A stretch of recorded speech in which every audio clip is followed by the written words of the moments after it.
Maintenant que tout le monde est installé, je vous propose de commencer cette table ronde.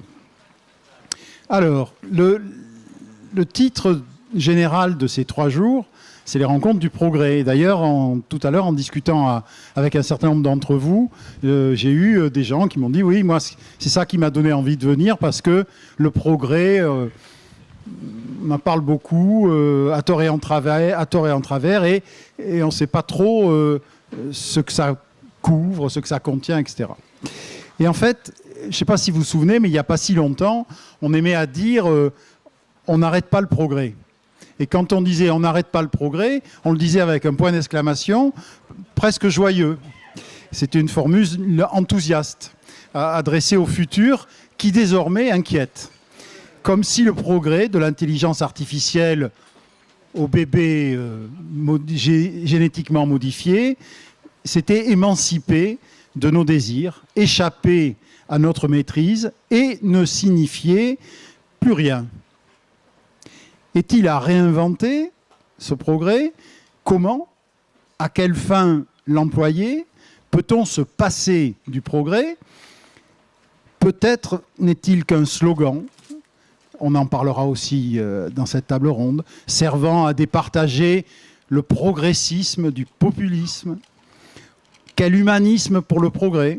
Voilà quelques questions qui serviront de toile de fond à ces 3 jours, mais aussi tout particulièrement à la table ronde inaugurale d'aujourd'hui. On a de la chance, pour aborder ces questions, d'accueillir 3 invités que je voudrais vous présenter rapidement, de votre gauche à votre droite, bien que vous les connaissiez tous déjà. Anne Lauvergeon, bonjour. Bonjour. Rappelons que vous êtes normalienne, agrégée en sciences physiques et ingénieure du corps des mines. Vous avez été, entre autres fonctions, c'est entre autres pour ça que vous avez déjà fréquenté ce lieu, conseillère Sherpa du président Mitterrand de 1990 à 1995. Et chacun sait que vous avez été présidente de la COGEMA et, pendant 10 ans, présidente à la tête d'Areva. Dans votre bibliographie, moi je retiendrai la 3e révolution énergétique chez Plomb, qui est sortie en 2008 et sur lequel je vous poserai une question tout à l'heure. Louis Schweitzer, bonjour, rebonjour. Rappelons que vous êtes énarque, inspecteur des finances.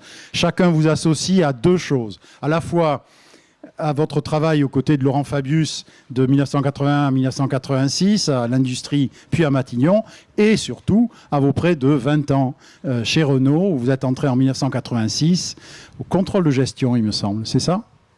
Au contrôle de gestion, et dont vous avez été le PDG de 1992 à 2005. Vous avez publié « Mes années Renault entre Billancourt et le marché mondial » chez Gallimard en 2007. Et enfin, Étienne Klein, bonjour.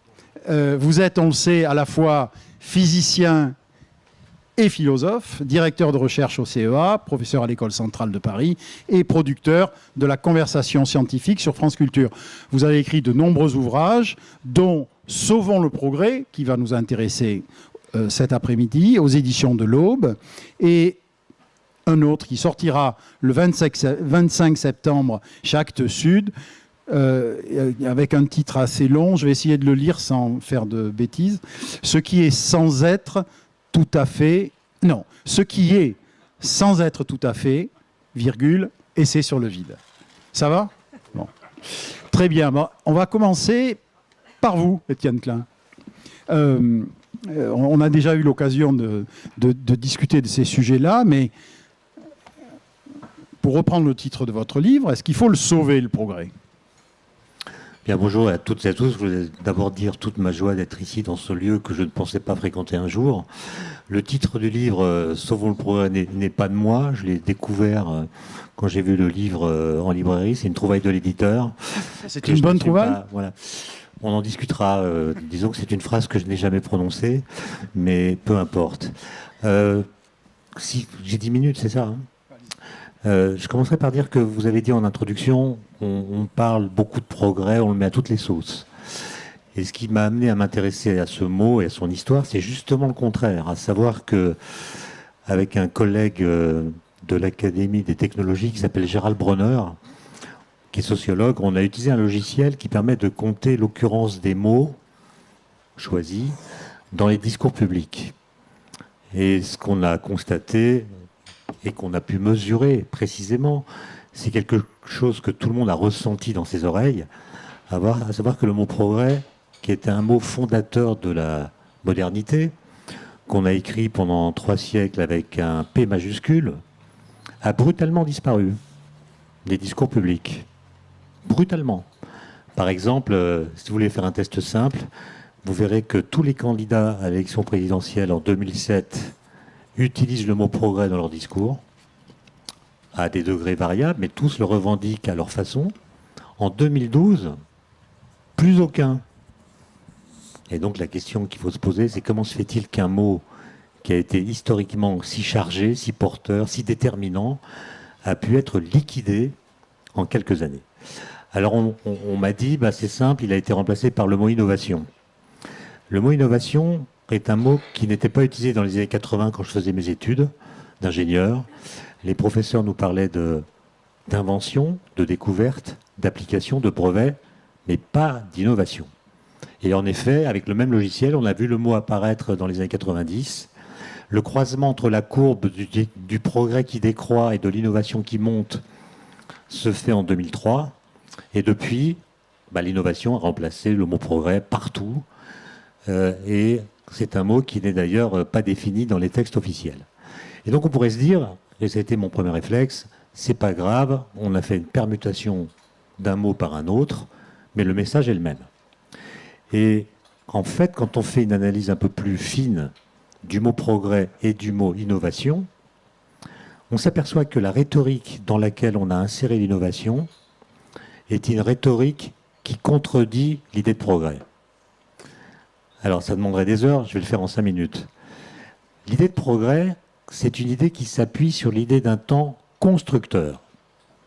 Le temps est complice de notre liberté et il est complice de notre volonté. Et donc croire au progrès, c'est configurer le futur à l'avance d'une façon qui est crédible et désirable. Crédible parce qu'appuyée sur les connaissances et désirable parce qu'il faut, pour le faire advenir, accepter de réaliser ou de se sacrifier pour faire advenir cette société que nous avons désirée à l'avance, mais qui ne va pas apparaître toute seule, qui réclame des efforts, parce que le progrès n'est pas automatique. Donc pour le dire en une phrase, croire au progrès, c'est accepter de sacrifier du présent personnel au nom d'un futur collectif. Ce qui suppose que ce futur collectif soit dessiné, ce qui suppose qu'on dispose d'une philosophie de l'histoire. Et d'ailleurs, c'est peut-être parce que nous n'avons plus de philosophie de l'histoire que nous avons dû renoncer à l'usage du mot progrès. Maintenant, l'innovation. L'innovation, c'est évidemment très très bien. Ce que je critique, moi, c'est la rhétorique dans laquelle on l'a insérée. Par exemple, si vous regardez le texte de la Commission européenne qui veut faire de l'Europe l'union de l'innovation en 2010, à l'horizon 2020, en remplacement du traité de Lisbonne qui voulait faire de l'Europe la société de la connaissance, vous avez un texte de 50 pages traduit dans toutes les langues européennes que vous pouvez trouver sur le site de la Commission. Et vous verrez que la première page commence de cette façon. L'Europe est soumise à toutes sortes de défis. Compétitivité des entreprises, vieillissement de la population, raréfaction des ressources, changement climatique, etc., etc. Et elle a compris qu'elle ne pourra relever ces défis que grâce à l'innovation. S'ensuit un texte de 50 pages dans lequel le mot innovation est cité 307 fois sans être nulle part défini. Autrement dit, cette définition ou cette rhétorique de l'innovation s'appuie sur l'idée d'un temps qui n'est pas constructeur, mais corrupteur. Corrupteur. Le temps qui passe dégrade les situations, dégrade les systèmes, dégrade les êtres. Et pour empêcher que cette dégradation triomphe, il faut innover.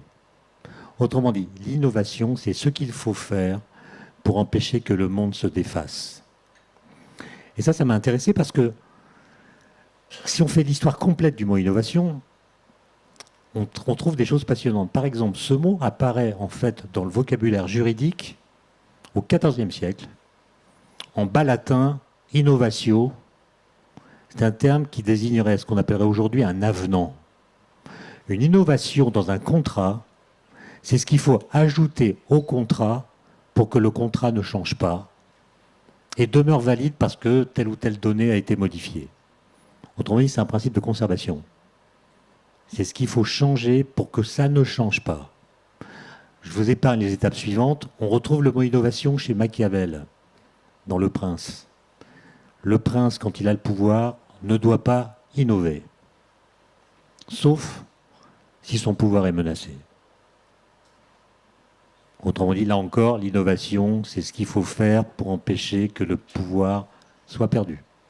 Et celui qui va introduire le mot innovation en l'associant à la technique, c'est un philosophe anglais qui s'appelle Francis Bacon, XVIIe siècle, donc avant le siècle des Lumières. Et c'est d'ailleurs à lui que Kant va dédier la critique de la raison pure. En fait, Bacon écrit un livre qui s'appelle Essais et conseils civils et moraux en 1632, dans lequel il y a un chapitre qui s'appelle l'innovation, qui a été traduit en français moderne récemment chez Vrin, et que je donne à lire, ou du moins des extraits, à mes étudiants de Centrale, sans leur dire qui a écrit ce texte, ni quand il a été écrit. Je leur demande, à votre avis, d'où ça vient. Alors les uns me disent Jacques Attali, les autres me disent Alain Minck. En gros, c'est toujours un texte dont ils considèrent qu'il a été écrit la semaine dernière. Et pourquoi est-ce qu'ils disent ça? C'est tout simplement parce que ce texte de 1625 parle de l'innovation comme nous en parlons en 2019. Que dit Bacon? Que le temps qui passe est corrupteur.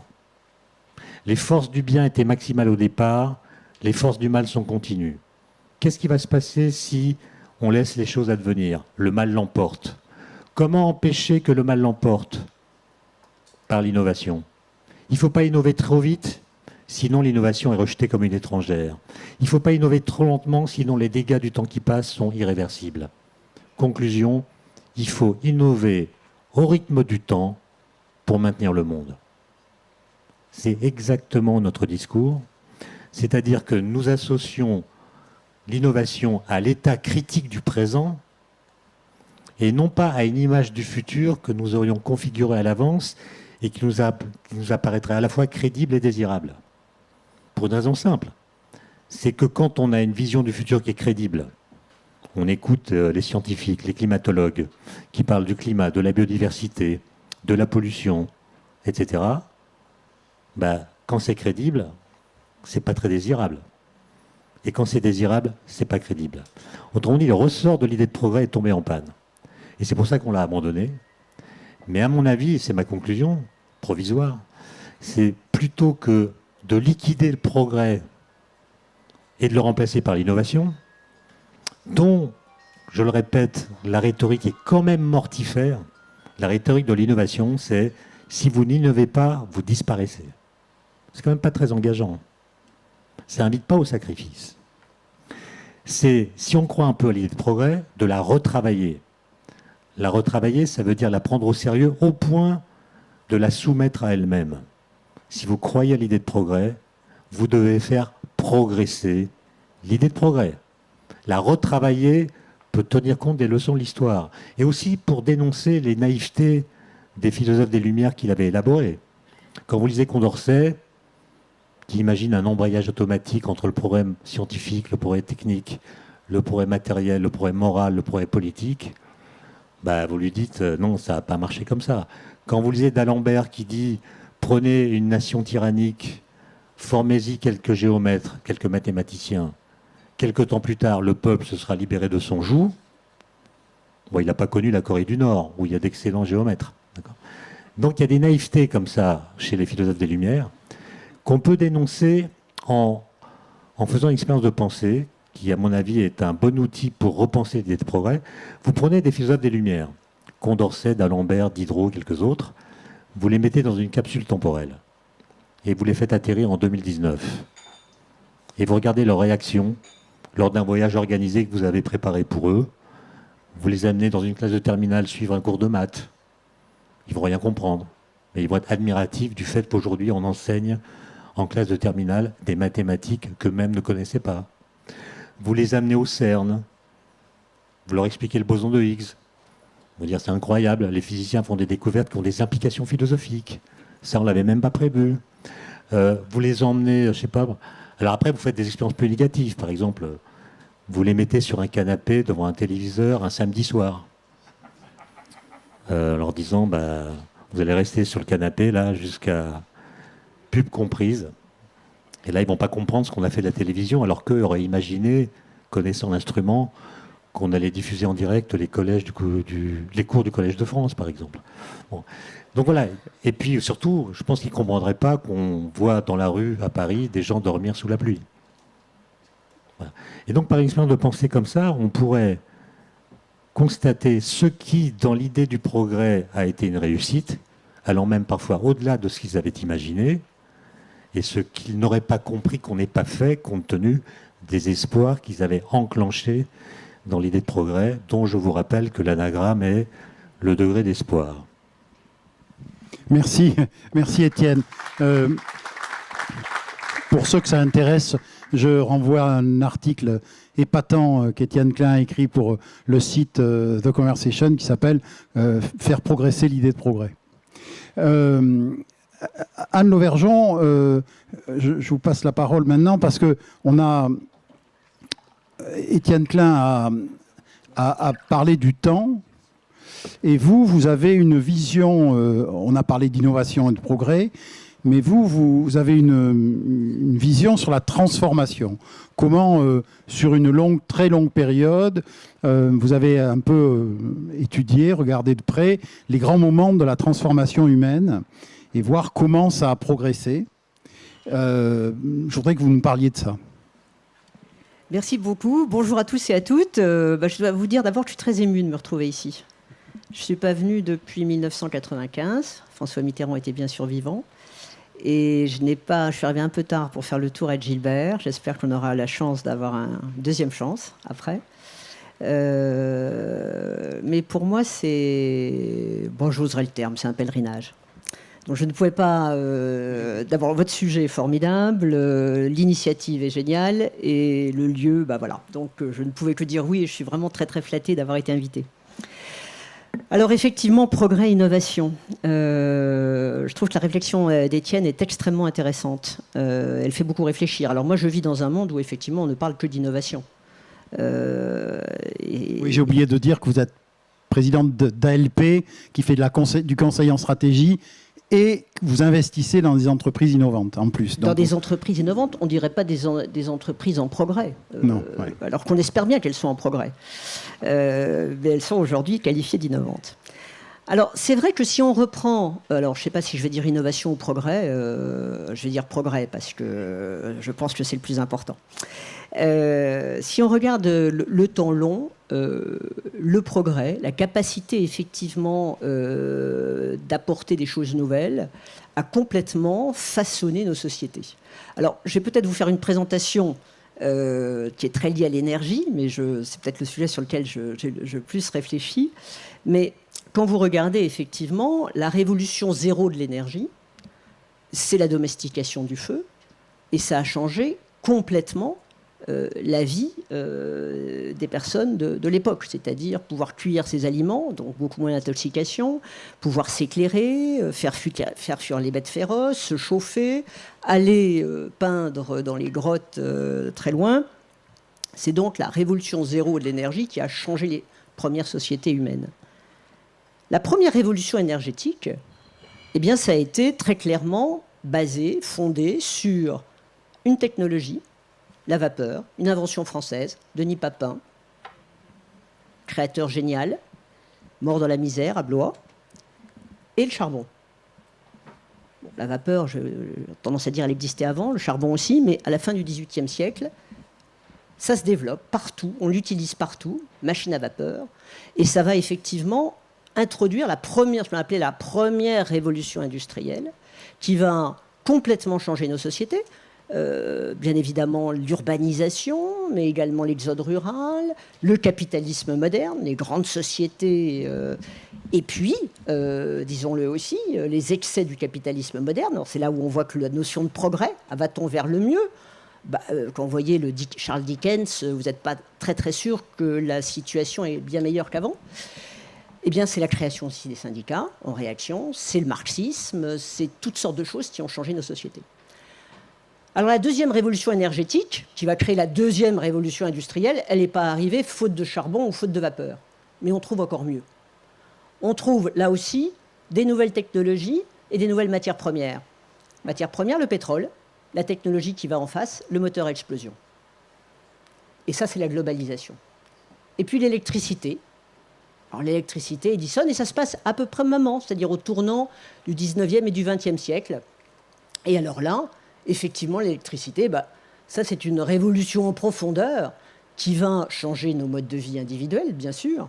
Et on voit bien que l'accès à l'électricité est un élément absolument moteur, pas seulement du confort, mais même de la vie et de la survie des gens. Mais c'est également la naissance, dans les années, on va y revenir, 1980, l'énorme explosion des data. Donc, on voit bien que ces technologies, ces matières premières, ces changements énergétiques ont complètement façonné notre vision, la vision de nos sociétés, la façon de vivre. Alors, est-ce que ce sont des progrès ? Pendant tous ces siècles-là, oui, on a considéré que c'est des progrès. Progrès étant, nous allons vers du mieux. Est-ce que c'était toujours vrai ? J'en suis pas totalement persuadé. Mais c'était le sentiment général. Aujourd'hui, et je vais y revenir, je crois que nous avons une grosse panne collective de croyance dans le fait que le progrès nous apporte du mieux. Et c'est pour ça qu'on ne parle plus d'innovation, faute aussi de vision du temps.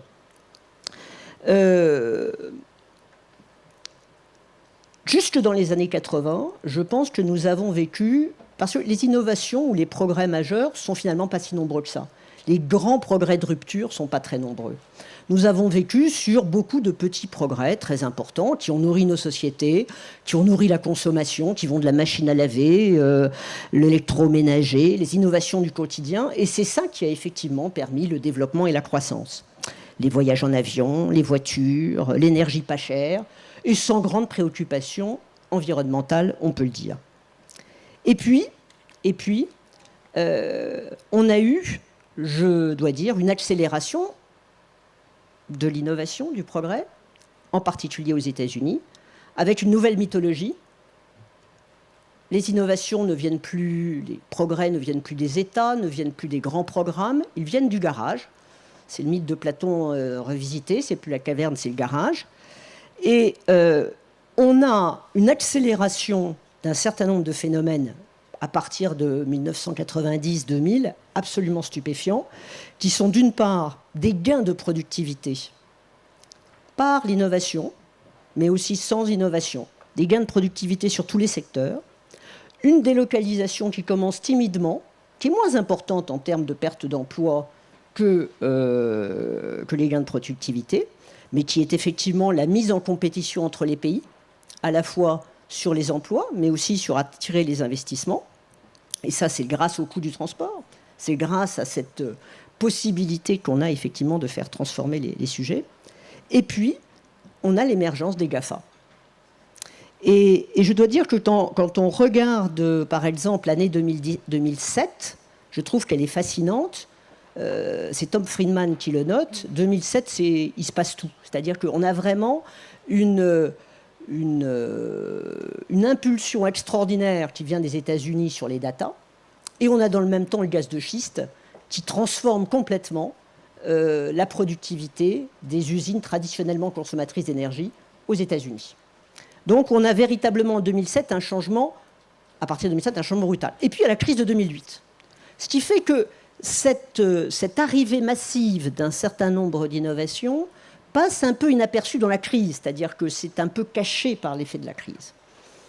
Mais en même temps, disons-le et disons-le clairement, je pense que pour beaucoup de gens qui vont vivre, et qui ne sont pour rien dans les subprimes et tout ça, mais qui vont en vivre à travers le monde toutes les conséquences, c'est de manière très forte une critique extraordinairement virulente qui naît, qui se développe sur les élites qui nous ont embarqués effectivement dans des progrès, des innovations, on perd notre job, on ne sait pas où on va, et vous, pendant ce temps-là, et on le voit dans tous les travaux des spécialistes, les élites s'enrichissent, continuent de s'enrichir. Donc nous nous appauvrissons, les classes moyennes des pays développés se fragilisent, et pendant ce temps-là, les élites se portent bien. Donc je crois que ce phénomène-là, lié à un deuxième phénomène qui apparaît, qui est que le changement climatique n'est plus, comment dirais-je, une hypothèse. On en parlait tout à l'heure avec un des intervenants qui va intervenir plus tard. Moi, je me souviens d'un débat à l'Université d'été du MEDEF en 2006 avec Claude Bébéard, oui, président d'AXA, où j'explique que le changement climatique est un des sujets que je trouve le plus préoccupant et où il explique que ça n'existe pas. On voit, et peut-être ça c'est une vision personnelle, on est peut-être passé un peu de l'autre côté du cheval entre-temps. C'est-à-dire qu'on a l'impression, à entendre certains, qu'on peut peut-être s'asseoir sur le trottoir et attendre la mort. On va tous mourir, le changement climatique. Moi, je discutais avec mon fils, 15 ans, qui me disait, tu sais, maman, si on n'intervient pas tout de suite, dans 3 ans, on est tous foutus. Je dis, écoute, c'est peut-être une bonne nouvelle pour toi, tu n'auras pas à passer le bac. Alors, je dois dire que cet aspect des choses ne l'a pas désintéressé, parce qu'effectivement, le lycée n'est pas son premier intérêt. Mais je suis stupéfaite de voir ses copains, etc., ses copines, mais sidérés par le changement climatique, c'est-à-dire être comme devant, dans le livre de la jungle, le singe devant le serpent. On est devant le sujet, voilà. On nous a légué un monde qui va à la catastrophe, et où effectivement il n'y a plus que peut-être quelques innovations qui vont nous sauver, mais et encore, on n'est vraiment pas sûr d'y arriver. Et ce désespoir collectif, à la fois cette absence de confiance dans tout ce qui a été historiquement les gens qui vous amenaient, les États, les corporations, et de l'autre côté, nous sommes au bord du précipice et comme dans les personnages de bande dessinée, on a déjà dépassé le bord et de toute façon on est foutus, on est en train de se rendre compte et on va tous mourir. Et notre amie Greta, c'est vrai qu'elle n'exprime pas un bonheur de vivre communicatif. C'est pas ça qui va nous donner le peps de se dire bah oui, on croit encore en des projets collectifs, on croit en notre avenir, on a envie de faire des choses. Et pour moi, le progrès, c'est ça. C'est-à-dire de dire nous avons un avenir collectif et nous avons des possibilités collectives de nous en sortir. Quand même, je voudrais vous poser la question sur la troisième révolution énergétique. C'est-à-dire que une fois qu'on a dit que ce que vous venez de dire là, vous nous avez mis en appétit. C'est-à-dire vous avez parlé du charbon et de la vapeur, du pétrole, des moteurs et de l'électricité. Et alors, et après, ça va être quoi? Ça va être tout le nucléaire, c'est ça? Pas du tout. D'ailleurs, vous citiez un livre que j'ai fait en 2008, à une période où encore le changement climatique, les gens disaient ouais. Non, moi je suis persuadé depuis très longtemps que nous sommes dans une troisième révolution énergétique. Alors, au passage, ceux qui ont vécu la première ou la deuxième, ça dure 10 ans, ça dure 20 ans, on n'a pas conscience d'être dedans. Enfin, on est dans un espèce de système qui se meut, qui se bouge, où il se passe des tas de choses. On ne comprend pas très bien. Et où effectivement certains vous disent ce qu'il faut faire, des guides, etc. Non, moi ce que je pense, c'est qu'on va avoir effectivement, à cause du changement climatique, la nécessité de dépenser beaucoup moins d'énergie. Et ça, on va y être aidé et on y est aidé déjà, par le fait qu'on pilote beaucoup plus de choses. Bon, les LED, par exemple, c'est une révolution de l'éclairage absolument fantastique en termes d'économie d'énergie. Donc on peut faire des économies fantastiques, la domotique va changer, la construction, l'urbanisme, il y a plein de choses à faire dans ce domaine. Et puis effectivement, on va devoir utiliser des énergies qui ne font pas de CO2. Non carbonées. Aucune n'a été inventée pour ça. Mais il se trouve que, bon, on les connaît, hein, c'est les renouvelables, c'est le nucléaire. Et je pense que l'ostracisme... Alors, c'est là où les choses m'inquiètent beaucoup. Je prends un sondage récent en France. 69% des Français pensent que le nucléaire fait du CO2.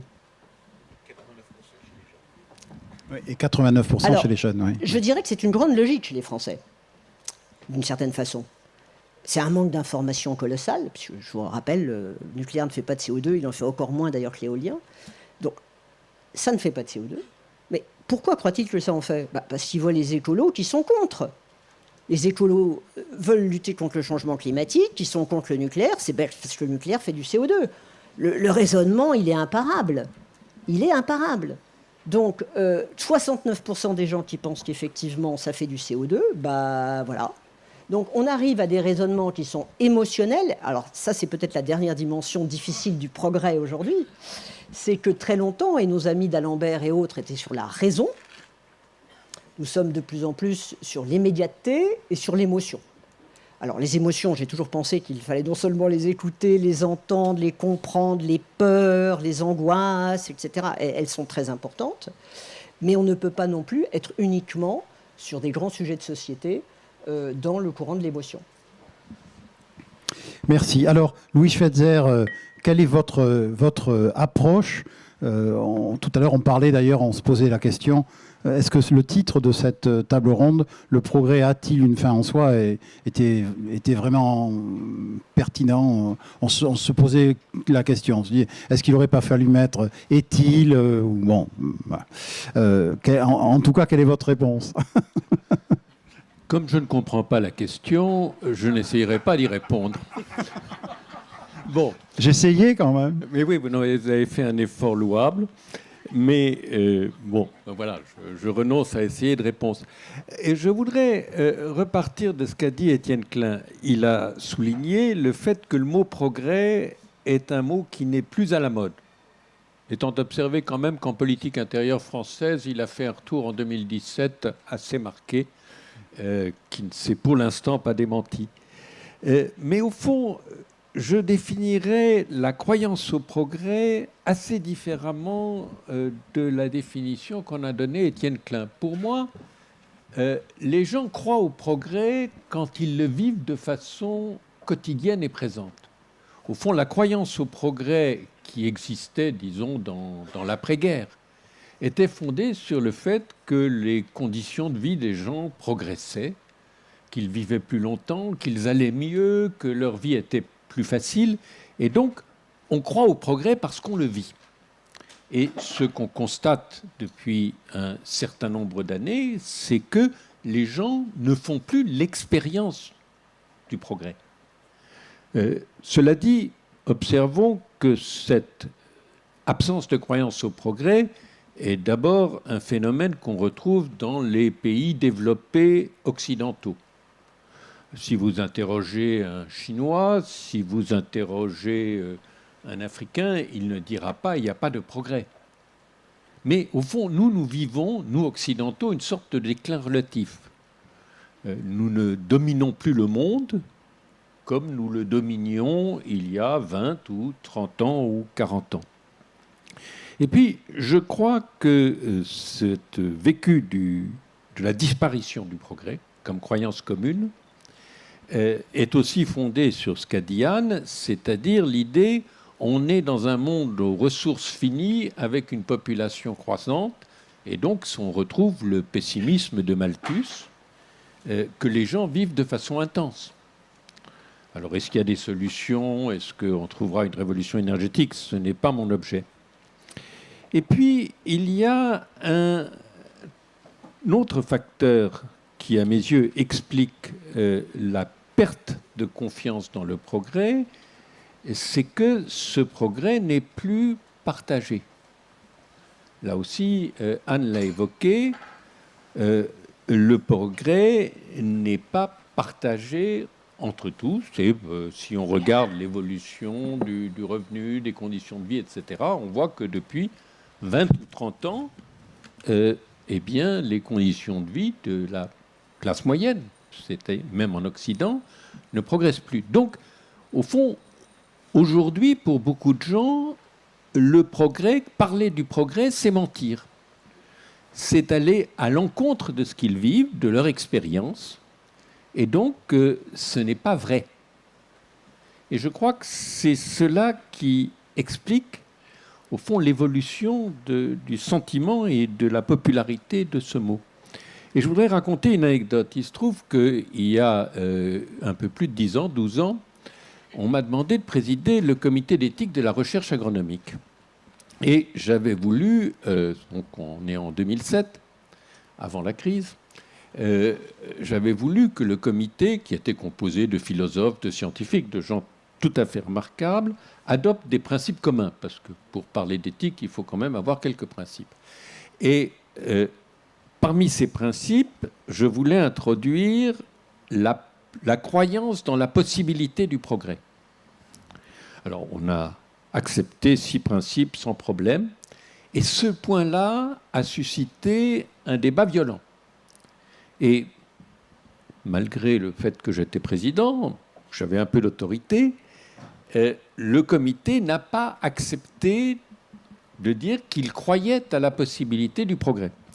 Et donc on a fait une phrase, parce que je tenais quand même à ce que le mot progrès figure dans ce progrès, puisqu'on parlait de recherche agronomique, donc de quelque chose qui était tendu vers l'avenir, fondé sur la science, fondé sur l'innovation.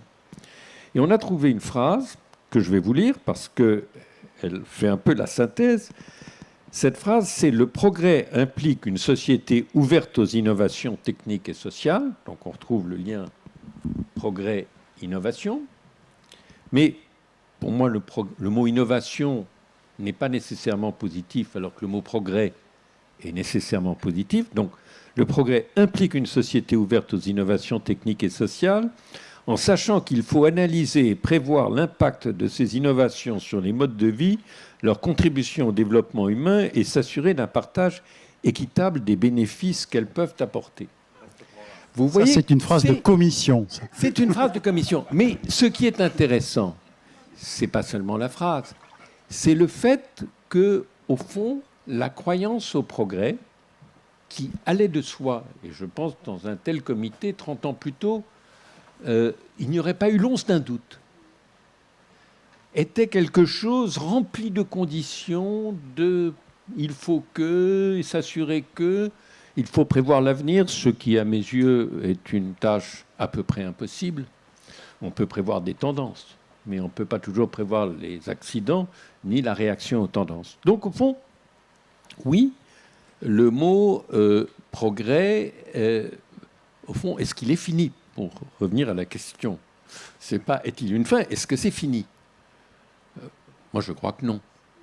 Je crois que non. Et d'ailleurs, à tous ceux qui doutent du progrès, je leur dis, est-ce que vous auriez envie de vivre il y a 200 ans avec une mortalité infantile de 40%, avec des famines, avec une espérance de vie en bonne santé qui s'arrête vers 55 ans, l'illettrisme qui est massivement dominant?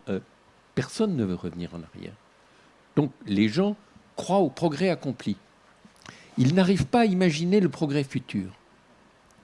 Justement parce qu'ils sont dominés par cette peur du monde fini et d'une population qui explose. Moi, je suis convaincu qu'on trouvera des solutions.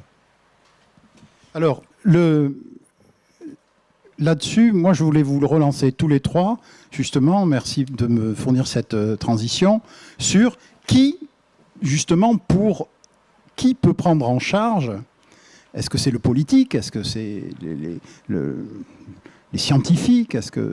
Qui pour prendre en charge une nouvelle vision, une nouvelle remise en marche du progrès? Est-ce que, Étienne Klein, par exemple, est-ce que c'est... parce qu'il faut bien qu'il y ait une volonté quelque part pour définir ce futur à la fois souhaitable, désirable et crédible. Il faut que quelqu'un le dise. Qui va le dire? Bah, pas moi, déjà. Ah ben non, là, vous me décevez beaucoup. Là. Non, mais moi, je suis d'accord avec ce qui a été dit, notamment la dernière phrase de Louis Schweitzer, à savoir que moi, je crois au progrès. C'est-à-dire, je pense que les choses progressent. Mais pour que l'idée de progrès soit psychiquement active, il faut qu'elle soit accompagnée d'un véritable discours qui lui donne un sens. Or, comme j'essayais de le rappeler tout à l'heure, l'idée de progrès, elle suppose, pour être revendiquée, que le futur soit configuré. Configuré, c'est-à-dire on représente le futur. Quand j'étais adolescent, dans les années 70,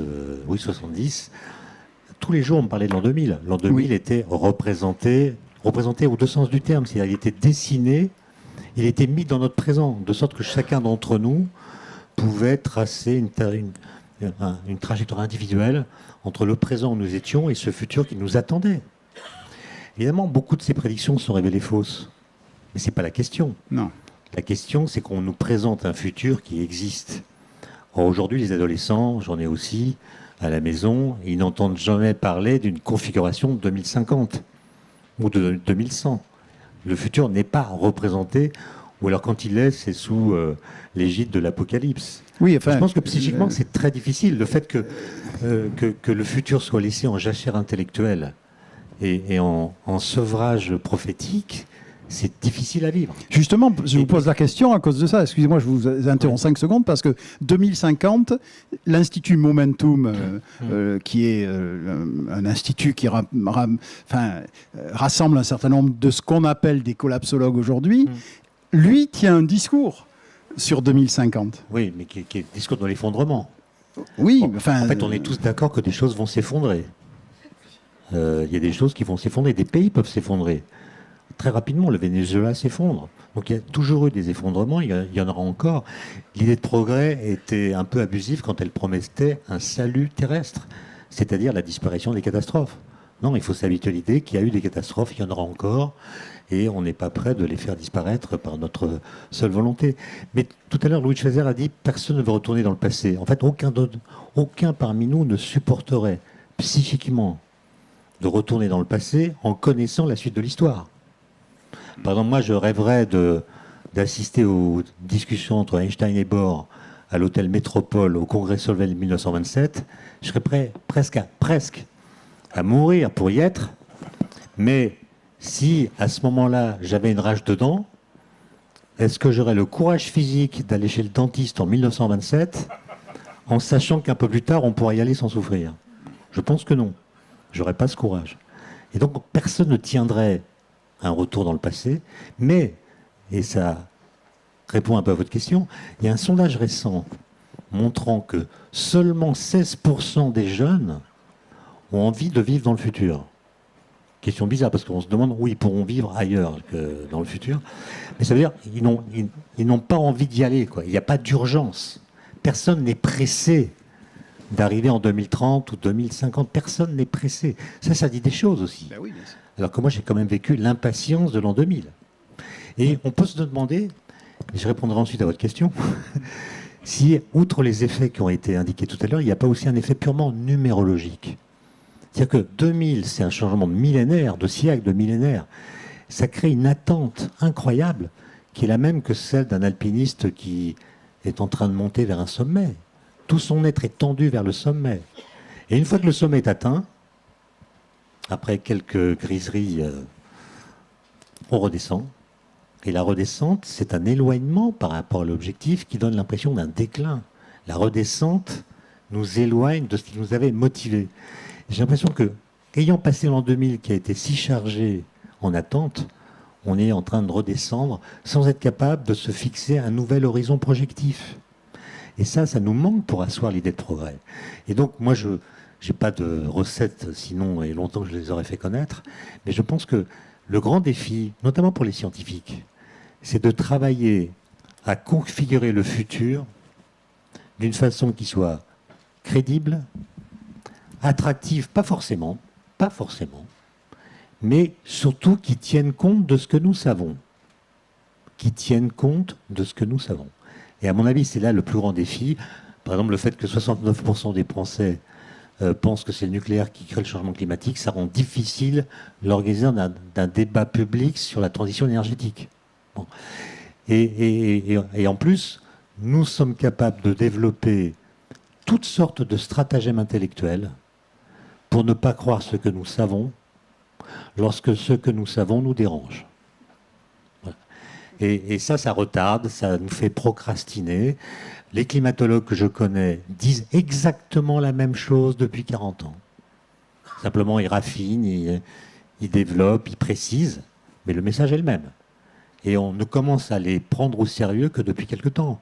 On a laissé la parole à toutes sortes de gens non climatologues qui ont un avis sur la climatologie et qui ont occupé dans les médias 10 fois plus de place, ça a été mesuré, que les climatologues.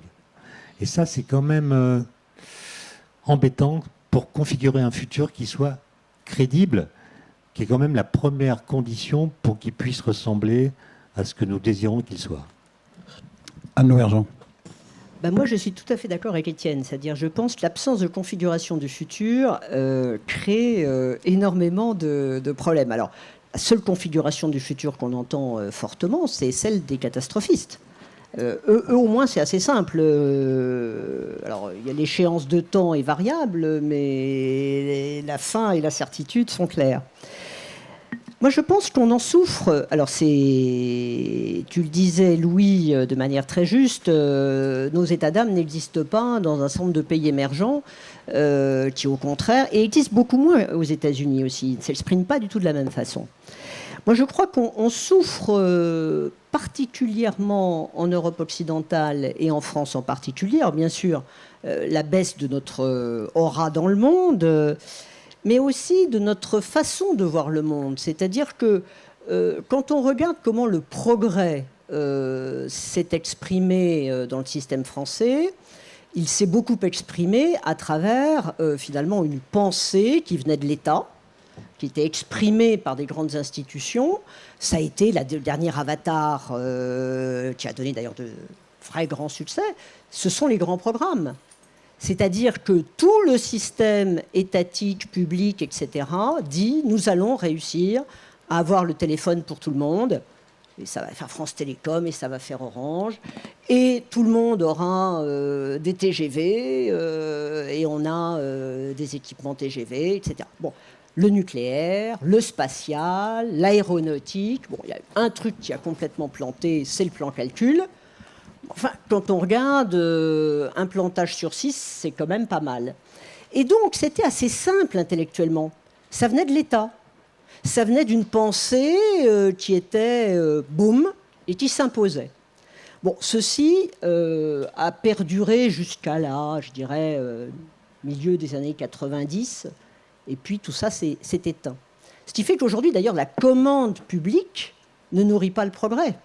Au contraire, on a installé une commande publique, on l'a d'ailleurs rendue extraordinairement, comment dirais-je, craintive de toute innovation. L'hôpital public, un acheteur d'un hôpital public en France, on peut le poursuivre pendant 3 ans, et acheter une innovation, non, parce qu'il faut acheter quelque chose qui puisse avoir un concurrent. Par définition, si vous faites quelque chose que les autres ne font pas, vous ne pouvez pas avoir de concurrent. Donc la commande publique a perdu son sens moteur, qu'il a eu pendant très longtemps.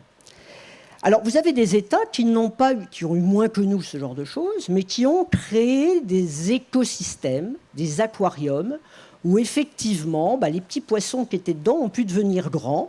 Alors ça ne veut pas dire qu'il y a un écosystème qui marche mieux pour l'innovation que les autres, pour le progrès.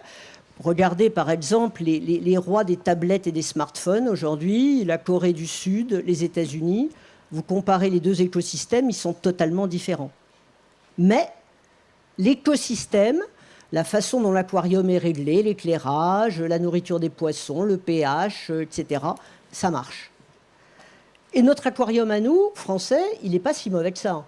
Quand on voit tout ce qu'on a inventé, tout ce qu'on a su faire, et moi je vis dans le monde de l'innovation, je peux vous assurer, je vois toute la journée des gens absolument fantastiques, avec une énergie et une pêche dingue, et qui ne sont absolument pas dans l'idée de on va s'asseoir sur le trottoir et attendre la mort. Et puis, le progrès, c'est aussi, c'est pas seulement les grands programmes, c'est pas seulement donc les États, c'est pas seulement l'écosystème, c'est aussi un État, comment dirais-je, c'est un enfant de bohème. Vous avez des innovations, des progrès qui sortent comme ça, qui viennent de nulle part, qui sont géniaux. Voilà. Bon. Alors, une fois qu'on a dit ça, comment relancer le progrès ? Moi, je crois que c'est effectivement donner envie et donner une perspective, une prospective, une envie de faire. Et puis, l'État doit retrouver les collectivités locales, tout le monde. La commande publique française, je rappelle, c'est 200 milliards par an. Il y a de quoi faire. Il y a beaucoup, beaucoup à faire dans ce domaine. Il y a l'écosystème à améliorer. Bon, je pense qu'il s'est quand même vachement amélioré. La BPI, tout ce qui est création d'entreprises innovantes, je crois qu'on est un des meilleurs du monde. Tout ce qu'a fait le CGI avec mon voisin Louis Schweitzer, absolument remarquable. On a beaucoup œuvré ensemble sur le concours mondial d'innovation, sur plein de choses. On s'est beaucoup bougé. Il y a plein de choses de très bien qui ont été faites. Et puis être capable, effectivement, de saisir les génies, quoi. Les gens qui vous sortent des choses qui sont des ruptures et qui vont vous permettre de régler des choses qu'on ne sait pas régler avant. Voilà. Donc moi, je suis, comme Étienne, et comme je pense Louis, extrêmement optimiste. Et je dois dire que, justement, notre devoir par rapport à nos ados, par rapport aux gens qui rentrent dans le monde du travail, c'est de leur redonner un peu de pêche, quoi. Louis Schweitzer. Bon. Alors, d'abord, il y a un progrès auquel les gens continuent de croire, et c'est important, c'est le progrès scientifique et technique. Hein. Ils ont l'idée qu'on n'arrête pas le progrès, et je crois que la vue globale sur le progrès scientifique et technique et sur la science est extraordinairement positive. Les enquêtes le montrent, et au fond, la crédibilité des scientifiques, même en dehors de leur propre domaine, où quelquefois ils lisent des sottises, est très forte. Donc je pense que c'est une première base. Pour moi, la seconde base, c'est que les gens vivent le progrès au quotidien. Hein, c'est ce que j'évoquais sur le partage du progrès.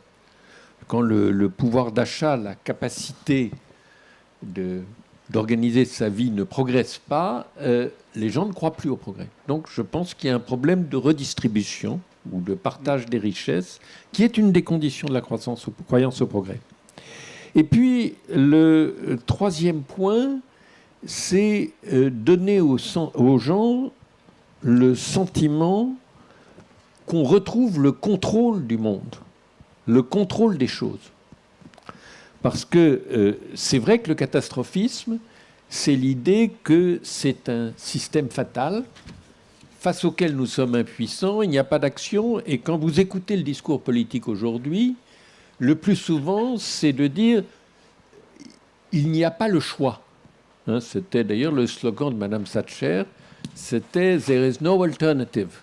Hein, il n'y a pas d'autre voie possible. Donc, retrouver un volontarisme politique au niveau local ou au niveau national ou au niveau européen, mais qui fasse qu'on ait l'impression qu'il y a une capacité d'action collective.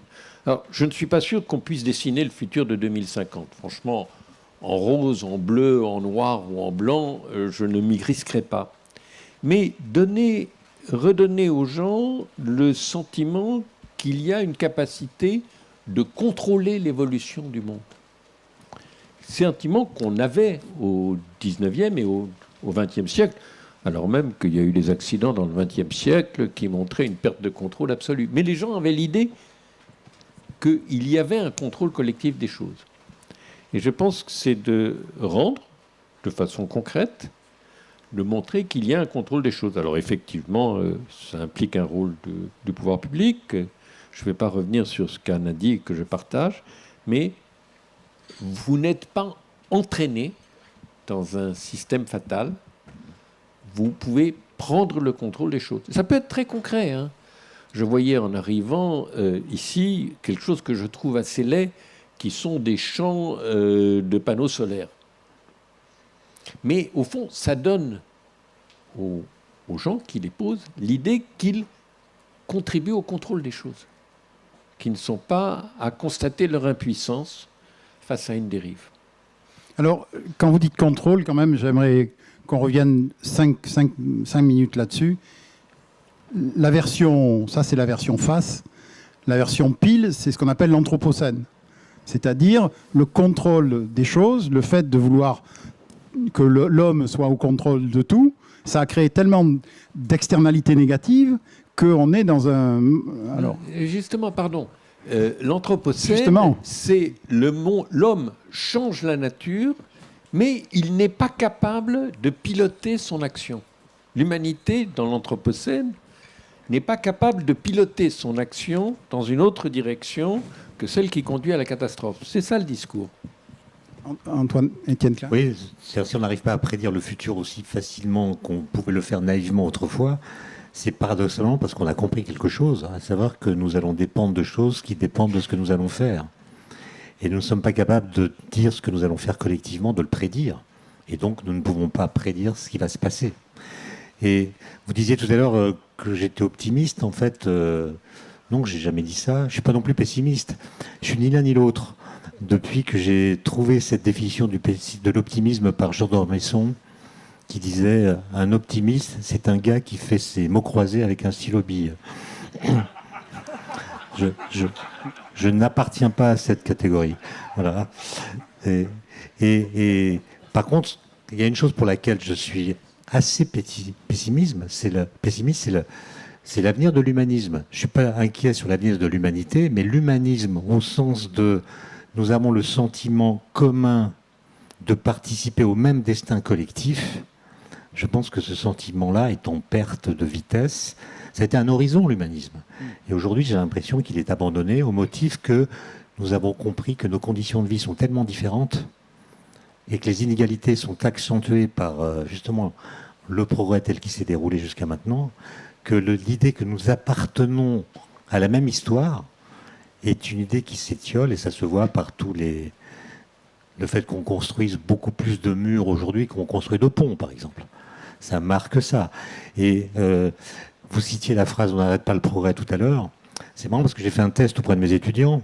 Parce que cette phrase, pour moi, quand j'étais étudiant, ça voulait dire... C'est un salut enthousiaste adressé au futur. C'est un jugement moral. On n'arrête pas le progrès, ça voulait dire il ne serait pas bien de vouloir l'arrêter puisqu'il est une bonne chose. Mais mes étudiants, c'est pas du tout ça. On n'arrête pas le progrès, c'est un jugement pratique. Ça veut dire on ne sait pas où agir pour modifier le cours des choses, de sorte que on n'arrête pas le progrès, c'est un constat d'impossibilité d'agir sur le cours du monde, comme si, par exemple, la technologie avait une dynamique qui s'était autonomisée par rapport aux volontés humaines. D'autres réactions à ces... Un petit point de correction. Les inégalités s'accroissent fortement au sein des pays. Au niveau mondial, les inégalités tendent plutôt à décroître. À décroître, oui. Et c'est vrai qu'on est toujours... Il faut éviter de vivre l'humanité en européen pur. Oui, de même que l'État stratège ou l'État de commande publique ou l'État planificateur, il existe en Chine de manière éclatante. Il existe dans des tas de pays voilà. Dans le monde. Hein, c'est pas non mais on voit que... Je pense qu'effectivement, l'idée de configurer l'avenir est compliquée mais nécessaire. Et il y a aussi le fait de connaître le passé. Moi, c'est quelque chose qui me frappe beaucoup, c'est-à-dire d'où on vient, et qui est aussi une façon de voir où on va. On parlait des famines, des guerres. Je ne sais pas si vous avez lu Sapiens, mais il y a une présentation extrêmement, ou dans Homo Deus, je ne sais plus, un des deux, extrêmement forte sur le fait qu'on n'a jamais eu aussi peu de morts violentes que ces 15 dernières années. Vous demandez à n'importe qui, il va vous dire le contraire, qu'on est dans des périodes les plus violentes de notre histoire. Je regardais une petite statistique. Entre 1682 et 1694, il y a eu 2,8 millions de Français qui sont morts de famine. 15% de la population sous Louis XIV, en 20 ans. D'abord, personne ne s'en souvient. Ça ne s'apprend pas. C'est pas un sujet. Mais les grandes famines, les grandes épidémies, quand on regarde, par exemple, les grandes épidémies, avec la quantité de voyages, d'échanges que nous avons, nous devrions avoir une flambée absolument folle des épidémies. On s'aperçoit qu'elles sont, alors à chaque fois, effectivement, la grippe de l'hiver, tout le monde en parle, etc. Rien à voir avec la grippe espagnole du tournant du début du XXe siècle. Donc je pense que retrouver la notion de progrès, c'est aussi connaître l'histoire d'où l'on vient. Et de se rendre compte qu'effectivement, J'ai vu un débat un jour par hasard à la télévision, France 3, qui m'a beaucoup frappé. C'est des gens qui s'invectivaient assez rudement sur un sujet environnemental, de pollution. Et une des personnes a fini par dire que l'espérance de vie avait beaucoup diminué depuis 25 ans du fait de la pollution en France. Et cette affirmation surprenante, ce qui m'a le plus surpris, moi, c'est que personne n'a réagi. Le journaliste, les personnes en face, rien. Donc, la formidable amélioration de l'espérance de vie, le fait, on est comme amené, comme disait Michel Serres, sur le fait, tu engendreras dans la douleur. Tout ça, on a tout changé en une génération. On est quand même dans un monde, ça va du dentiste à l'opération. Enfin, on est dans un monde formidable par beaucoup de côtés. Et on est persuadé du contraire. Donc, retrouver le sens de ce qu'était la société. Moi, j'ai connu des maisons, alors j'étais à la fin de ça, mais François Mitterrand en parlait, aussi bien chez ses grands-parents à Touvent que dans la Nièvre. Il n'y avait pas d'électricité, il n'y avait pas d'eau courante. Et on a connu moi, j'ai connu une maison sans eau courante, c'est sûr. Mais ça paraîtrait complètement fou aujourd'hui. Donc le progrès, c'était ça aussi, c'est-à-dire de partager ça pour le plus grand nombre de gens possible. C'est ce que Louis Schweitzer disait quand il parlait de progrès au quotidien.